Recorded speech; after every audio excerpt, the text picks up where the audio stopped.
Good morning, everyone. Thank you for being here so early. To start, I want to thank first the Justicia to have the opportunity to moderate this important space to discuss about the right of a health environment in the drug policies designs. Also, we want to thank the Office of the Human Rights Commissioner, IDPC member states, and civil society organizations who are supporting this event. To introduce the topic that brings us reunited, drug policy strategies and the presence of illegal economies have caused harms to the right to a clean, healthy, and sustainable environment for communities located in areas with illicit economies, both rural and urban populations.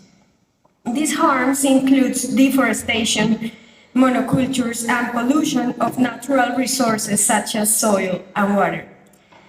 The report from the Office of the Human Rights Commissioner challenge in addressing and countering all aspects of the world drug problem highlighted the threats posed by drug policy and the illegal industry to the right to a healthy environment. The Office of the Human Rights Commissioner has raised concerns about the use of pesticides and other chemicals for crop eradication, which have had negative impacts on the environment and the health of affected populations. So let's start with the intervention of our dear panelists. I want to introduce them. So here is Michael Orellana in the video. He is the UN Special Rapporteur on Toxic and Human Rights. He will discuss about the importance of avoiding exposure to harmful substances and the impact of the war on drugs. Then we have Maria Alejandra Vélez of CESET of Colombia. We have Luis Felipe Cruz, researcher of the Justicia. We have, I don't see, Nandi Majatula Kosa, who is the chair of the Central Drug Authority, CDA, of South Africa. And we have Chloe Carpentier of the United Nations Office on Drugs and Crime. So let's start with Marcos Orellana, please.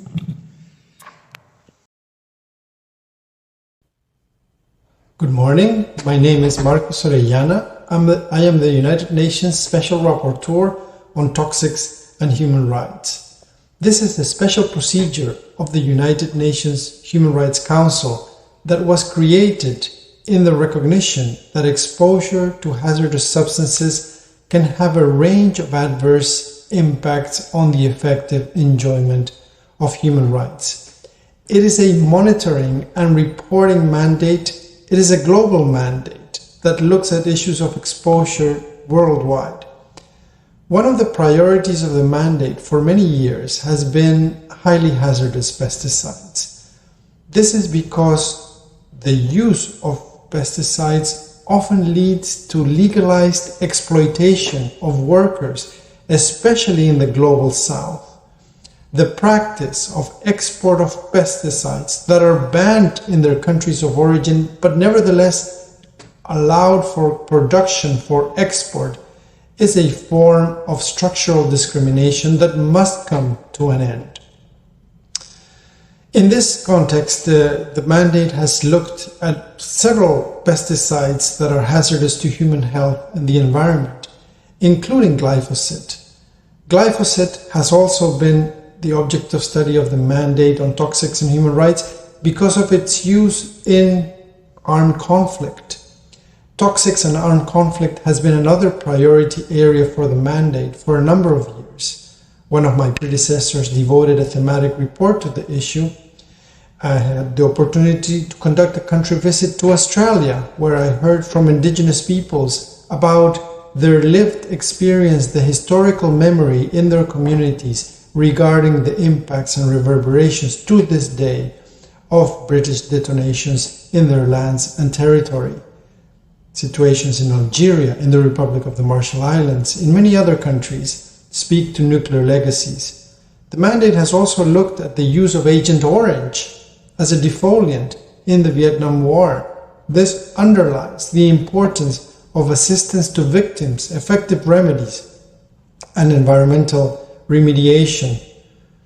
All of that is a relevant antecedent to letters that I sent to the government of Colombia in December of 2020 in regards to its plans at the time to reactivate its program of aerial spraying of glyphosate for coca bush eradication.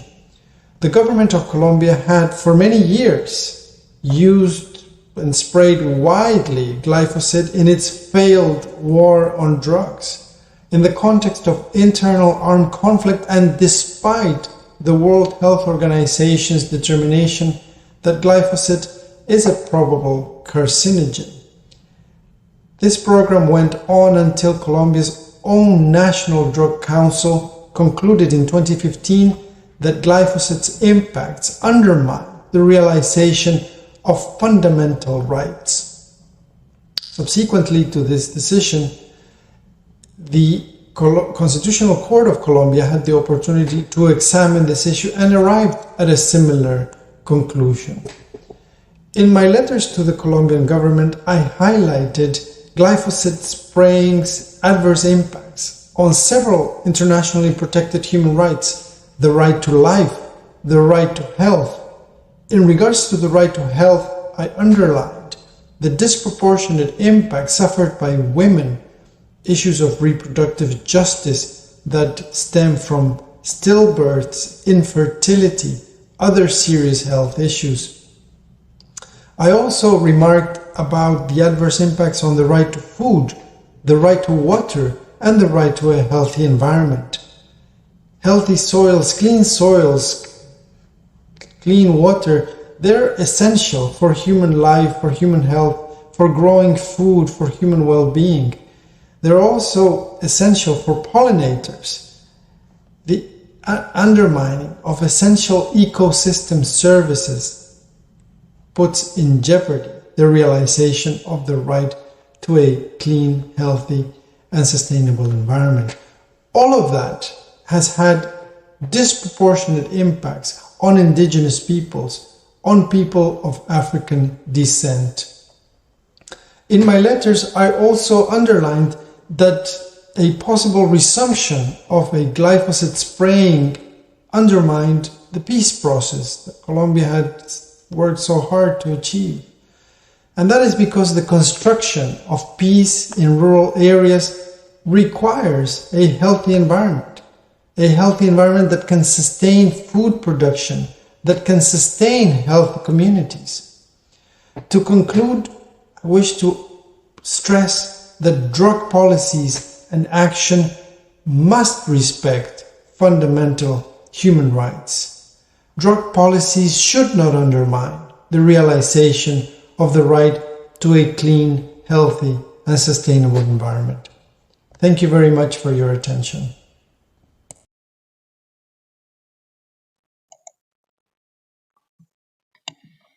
Thank you so much to Marcos Orellana. What he highlights is very important, especially about the environmental damage caused by Colombia's past aerial spraying policy of coca crops. Nowadays, we have known that although aerial spraying was suspended in 2015 by the Commission on Drugs of Colombia, the damages are still present in our environment. So Marcos Orellana, he was involved in preventing its resumption in 2020. Now we have Chloe Carpentier of the United Nations Office on Drugs and Crime. Please. Thank you. Good morning, everyone. And today I will provide you with a brief overview of the key findings on drugs and environment that come out of our research in the last 2 years that was published in the Water Report. So let me find out how this works. This one? No. Yes. So let me start with the conceptual framework, basically. And what you see here is that basically both sets of activities on drugs, I mean, whether we're talking about drug market dynamics on the left and responses to the drug problem, may have an impact on the environment and vice versa. And this impact can be both direct and indirect.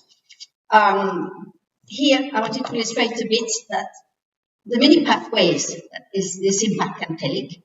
This is very reductive because there are many others, perhaps it can be subdivided into different other pathways or more specific. But what I wanted to illustrate is that it can be very complex, that research data and evidence that is available is either very limited or very local. And so there is not much that, that can help us to provide a comprehensive assessment of the scope and the scale of drugs, of the impact of drugs, or vice versa, of the environment. Now, something we did that was new a few years ago was to look at the carbon footprint of some of the production of some drug crops. The carbon footprint is a measure of systemic greenhouse emissions, and here we have an example for cocaine. And considering the conditions in Colombia, so some studies we have for Colombia, we estimated the carbon footprint of producing 1 kilogram of cocaine to 600 kilograms of carbon emissions. And what you see here, that basically a bit more than half is accounted for by cultivation of coca, and the rest by the other steps in the production, in the manufacture between the coca leaves and the cocaine alkaloid. Now, what is not included here, and this may be also a major, may account for some major carbon footprint emissions, is the packaging, the transportation, the trafficking, and the distribution. We don't have estimates about that, so it's not possible to estimate, basically. Now, here I just wanted to say that when we compare the carbon footprint of different drug crops with alternative crops, it's very high quantity produced. So you see, for example, for cocaine, that the emissions for 1 kilogram of cocaine are 30 times higher than for 1 kilogram of coca beans. You see for cannabis, the difference between indoor and outdoors. So indoors is 60 to 100 times higher than outdoors. Why? Because of the energy used, basically. And cannabis in general is hundreds, 1,000 times greater than other intensive, energy intensive crops. Now, what I wanted to say also is that if we aggregate this carbon footprint global level, it's very minimal compared to other human activities. Okay, because drug use, drug trafficking is not that relevant, I would say, compared to the production of other food products. And in terms of the pollution or the deforestation that may be the result of drug cultivation or drug manufacture, it's also minimal. It affects some territories, but this is a very small part of the global territory, the worldwide territory. But even if it's minimal at global level, it has direct consequences at local level. So the impact can be very, very significant for local communities, including indigenous communities. And this is, I think, very important. This is what I want to focus on from now. So here is an example about synthetic drugs. So for synthetic drugs and the production of synthetic drugs, we have estimated that the waste that is produced during the manufacturing process can be 5 to 30 times greater than the end product. And this is a minimum, because as soon as the manufacturers use pre-precursors, then this amount of waste increases. And the issue is the dumping of this waste, the discharge of this waste in the nature, which will affect the soil, the water, the air, will affect indirectly, will have effects on organisms, on animals, and eventually on the food chain. So this is quite a major problem in some areas. Here you have the example of Belgium and Netherlands, especially the southern part of Netherlands and Belgium, where there is a very high concentration of synthetic drug manufacture. And these are places where the state has an action when there is a dismantling of laboratories or production sites or dumping sites. there is decontamination, even if it costs a lot. And there are also places where there is water treatment. Now, imagine the same in a place like in Southeast Asia, for example, in the Shan state, in Myanmar, where the state has very limited control and where you may not have water treatment. So you imagine the consequences for the local populations. Now I want to move a bit about crop cultivation and cocaine. So the environmental damage of cocaine production includes the use of agrochemicals. It was mentioned before. I mean, fertilizers, herbicides, pesticides, and also there is the issue of the chemical waste from the alkaloid extraction. Now, the cultivation of cocaine often takes place in fragile ecosystems. Some of them have a protected status and forest, and it can both act as a driver and as a catalyst of deforestation. What we see here is the result of a study that was conducted in 2 regions in Colombia, and looking at deforestation in these 2 regions. And basically, the direct deforestation from coca cultivation is extremely limited. It was basically 2 to 4%. But the indirect one, so when we talk about the catalyst effect, was quite high. It was 40 to 50%. So this is what I want to discuss now. And it leads me to the results we did last year. So we have talked up to now about cultivation and manufacture and how they can harm the environment.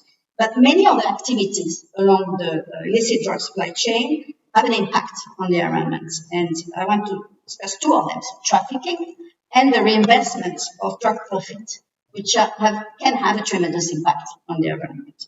So last year we looked at the Amazon basin, where there is cultivation of coca, and there is intense trafficking of coca products, cocaine, and cannabis.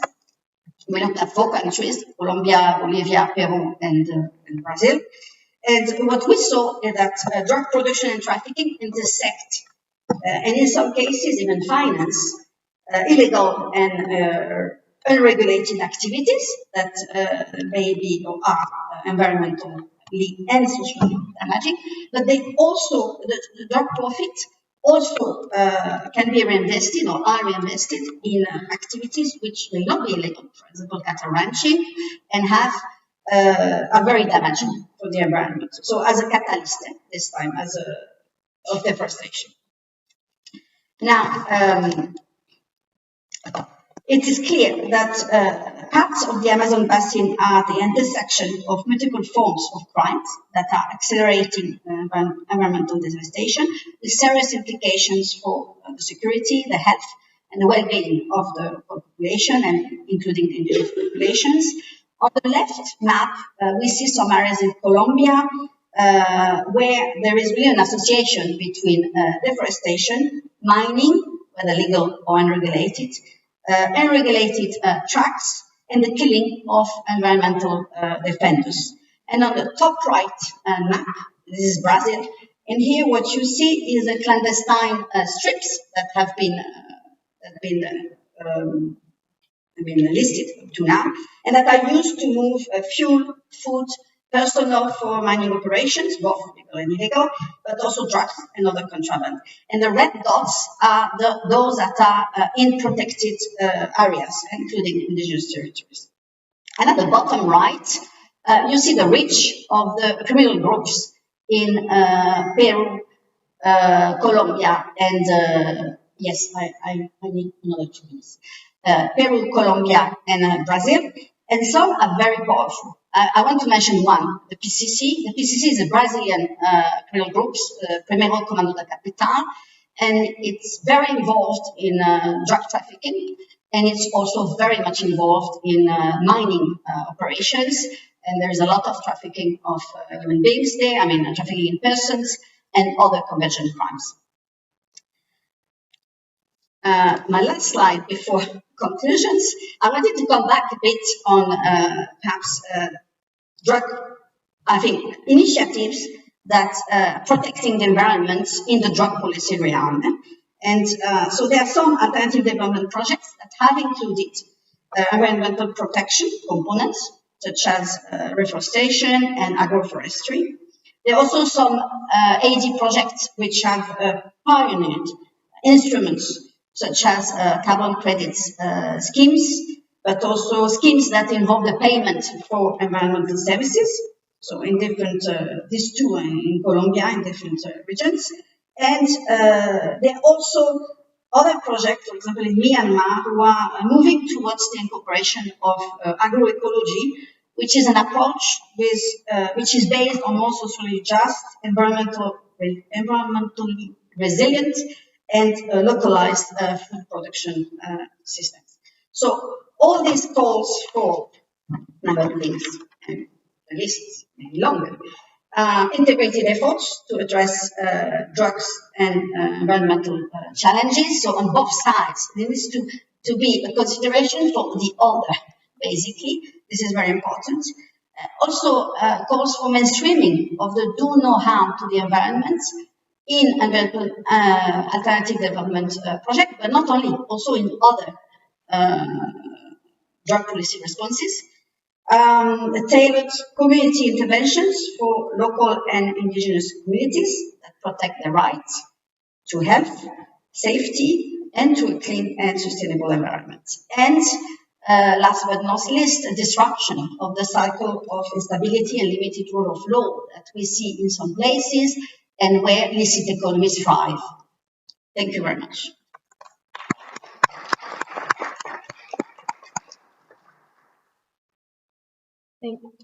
Thank you, Chloe, for your presentation.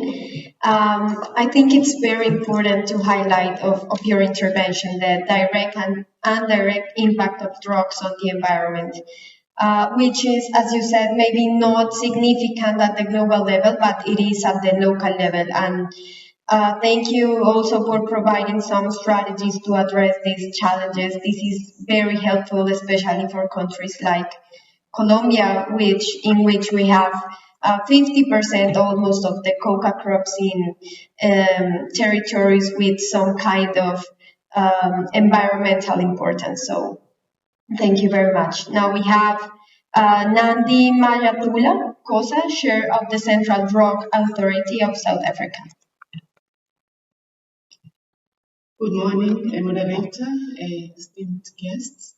Thank you very much for giving me the floor. I'm honored to be part of this panel, and I'm grateful to the Office of the UN High Commissioner for Human Rights and the Justicia Organization for organizing this event to start an important discussion on the environment within a human rights framework in addressing drug policy. The intersection of drug policy and environmental impact, particularly concerning cannabis cultivation, unveils a complex web of consequences that extend far beyond societal norms and legal frameworks. Within this context, the forced fumigation or rather aerial fumigation or control programs represent a stark example of the environmental toll of such policies. Cannabis cultivation, often driven by illicit markets due to regulatory restrictions, has historically faced harsh crackdowns from law enforcement agencies globally. The use of glyphosate-based herbicides like Roundup in aerial fumigation or control efforts in some countries, including, especially in the global south, including our country, has raised significant concerns due to its potential adverse effects on the environment. Glyphosate, a broad-spectrum herbicide, is known for its effectiveness in eliminating unwanted vegetation, but has also been linked to various environmental and health risks. One of the most pressing environmental impacts of these aerial fumigation and control programs is water contamination. Glyphosate can leach into waterways, contaminating both surface water and groundwater sources. This poses a significant threat to aquatic ecosystems, affecting aquatic flora and fauna, and potentially disrupting the balance of the entire ecosystem. Moreover, contaminated water sources can also pose risks to human health, particularly in communities reliant on these water sources for drinking and agricultural purposes. Additionally, the indiscriminate aerial fumigation or control of cannabis crops can have detrimental effects on surrounding vegetation and agricultural land. Glyphosate is not selective in its targets and can harm non-target plants, including food crops and native vegetation. This collateral damage not only threatens biodiversity, but also jeopardizes food security and agricultural livelihoods in affected areas. Furthermore, the reported skin allergies and irritation conditions amongst community members exposed to glyphosate during aerial fumigation and control operations underscore the direct health risks associated with such practices and highlight the potential human health consequences of these environmental interventions. The environmental damage caused by forced fumigation or control programs necessitates a reevaluation of drug policy and enforcement strategies, and that's what we are doing in our country, evaluating strategies, policies, and legislation. For example, instead of employing punitive measures that exacerbate environmental degradation, policymakers must prioritize evidence-based approaches, and this is what we are doing in our country, to address the root causes of illicit drug cultivation, whilst minimizing harms to both ecosystems and communities. Investing in alternative livelihoods, promoting sustainable agricultural practices, and fostering community-led conservation efforts can offer more sustainable solutions to the complex challenges at the nexus of drug policy and environmental conservation. And this is what we are prioritizing in our country, investing in alternative livelihoods. By shifting the focus from enforcement to holistic interventions that prioritize environmental stewardship and community well-being, policymakers strive towards a more equitable and sustainable future for all. The consequences of the aerial fumigation or control programs extend beyond immediate environmental and health impacts, influencing the behavior and livelihoods of affected communities. In response to intensified law enforcement efforts, some cannabis farmers have resorted to migrating deeper into valleys and planting on steep slopes to evade detection by aerial surveillance. This displacement not only exacerbates the environmental damage caused by deforestation and soil erosion, but also poses risks to the safety and well-being of farmers who venture into the rugged terrain to cultivate their crops. Furthermore, the migration of cannabis cultivation into remote valleys can have indirect social and economic consequences for affected communities. Increased isolation and limited access to essential services and economic opportunities can perpetuate cycles of poverty and marginalization, further exacerbating social inequalities. The practice of evading law enforcement by migrating deeper into valleys underscores the need for a nuanced and holistic approach to drug policy that considers both the environmental and social dimensions of illicit drug cultivation. Merely intensifying enforcement measures without addressing the underlying socio-economic drivers and environmental impacts is unlikely to yield sustainable solutions. Hence, our country is hard at work to address poverty, unemployment, and inequalities. Efforts to address illicit drug cultivation should be complemented by investments in community development, alternative livelihoods, and sustainable land management practices. By empowering communities to diversify their livelihoods and adopt environmentally friendly agricultural practices, policymakers are mitigating the negative impacts of illicit drug cultivation while promoting the well-being of both people and the planet and the right to a healthy environment. Thank you very much, and I wish to emphasize the importance of member states to invest in alternative livelihoods and in promoting sustainable agricultural practices and livelihoods for our people. Thank you very much.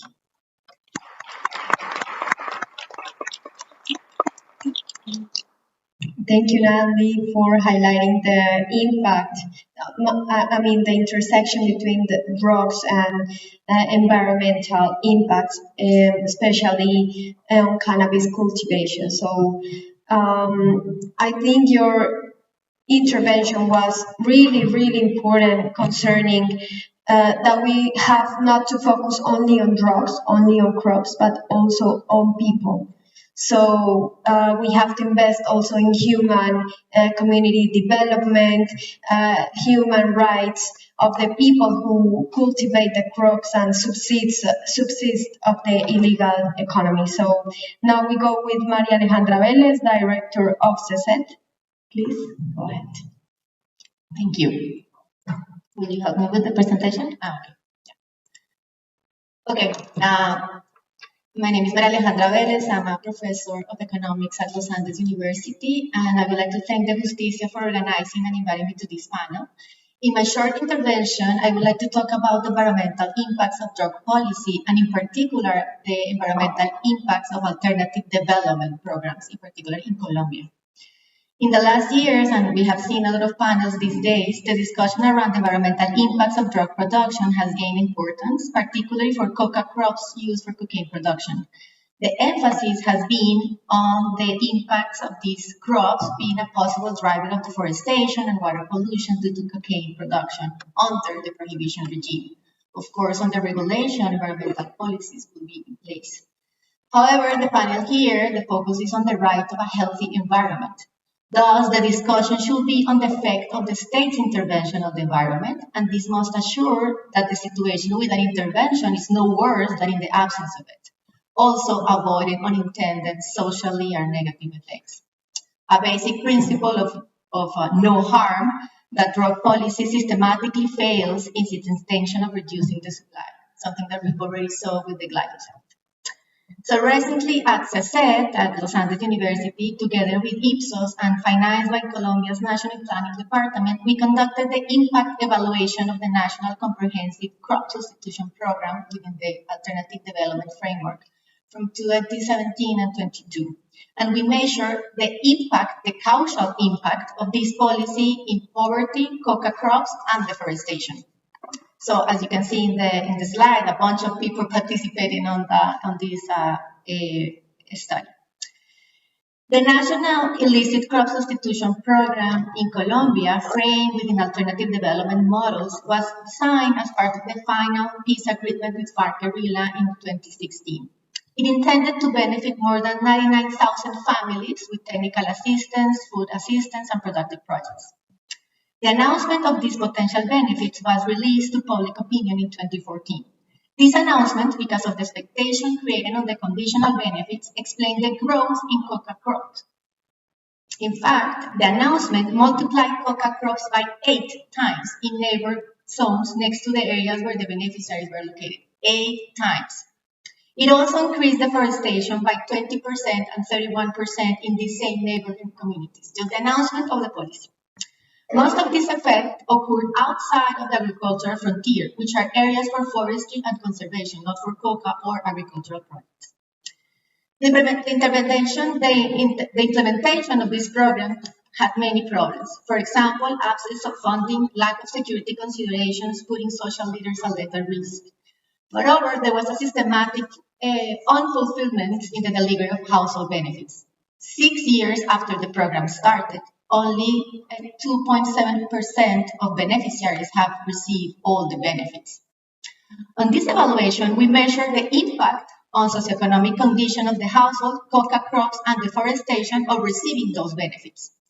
Our results suggest, good news, that the delivering of all the components reduced multidimensional poverty between 6% and 7%. This effect is explained because of reduction of poverty in households that were already less vulnerable at the beginning of the program, or in female-led households received benefits. But even if the program improved the livelihoods for some beneficiaries, it did not have the expected effects of coca crops and deforestation. we found that the delivery of the components increased the area with coca crops in zones that neighbored with the program beneficiaries in 53 to 56%, increased the coca crops. Additionally, the delivery of the benefits increased deforestation in the grids where the beneficiaries were located and in the neighboring zones between 15 and 13 respectively. These results are just similar to what has been found as a consequence of aerial spraying in terms of the balloon effects, so the coca crops just shifts elsewhere. Additionally, in the original design, the program didn't consider environmental or ethnic guidelines, not verify where beneficiaries that entered the program were located. For example, 30,000 households were in national parks and forest reserves, and the program promised to these people agricultural and cattle ranching projects. But after verifying their location 2 or 3 years later, the state could not fulfill their promises. Of course, they could not have cattle ranches or agricultural projects in national parks. This led to the legitimacy laws in these territories. So even though the alternative development has been an advancement in the approach of drug policy in producing countries in comparison to its punitive alternatives, its results are limited in terms of its efficiency due to reduce illicit crops production and also cause harms due to some characteristics of the program design. The policies that intended to improve the livelihoods of cocalero families can have perverse and unintended effects, like the disproportionate increase on security risk for social leaders and the environmental capital loss, if the policies are limited to an agricultural approach. The territorial intervention should foresee perverse incentives and unintended effects. This implies that the design should have an adjusted differential approach aligned with the social and environmental condition of the territories. In this line, in the absence of a gradual approach in an alternative development programs can generate perverse effects in the expansion of the agricultural frontier due to the reduce in the income shock. Drug policy should have a more comprehensive approach, leaving the focus on supply reduction. The goals should be clear on environmental protection and vulnerability reduction. Drug policy should be related to environmental policy. Actually, in another study in our preliminary estimations evaluating carbon credits or RED programs in Colombia's Pacific region, we found that the signing of these agreements reduced illicit crops by 6% in collective territories through collective payments aimed at forest conservation. All these results suggest that policy intervention should not limit to the household level, but they have to promote the structural changes, as was mentioned before, in the territorial dynamics, and they should consider the learnings from previous programs. However, it is necessary to insist on the limitations of alternative development strategies, as they will not reach the illusory goal of eliminating coca and cocaine production. Thank you.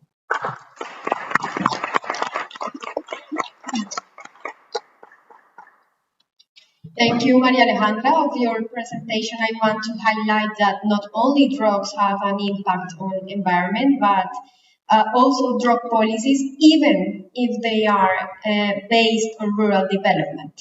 So that's why we have to have a strong approach on environment in its design and implementation. And I firstly think as Colombian government that caring for environment is also a way to guarantee human rights. I think that's a big conclusion of your presentation. So finally we have